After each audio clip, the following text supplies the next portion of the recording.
miyembro ng pamilyang Tulfo na may posisyon ngayon sa politika.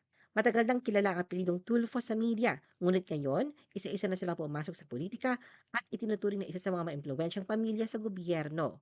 Si Rafi ay isa sa mga pinakakilalang miyembro ng pamilya dahil sa kanyang popularidad bilang host ng Wanted sa radyo, nahalal siya bilang senador noong 2022 at naging isa sa mga pinakaaktibong mambabatas. Si Jocelyn Pua, ang asawa ni Rafi, ay kasalukuyang kinatawan ng ACT-CIS party list mula pa noong 2019.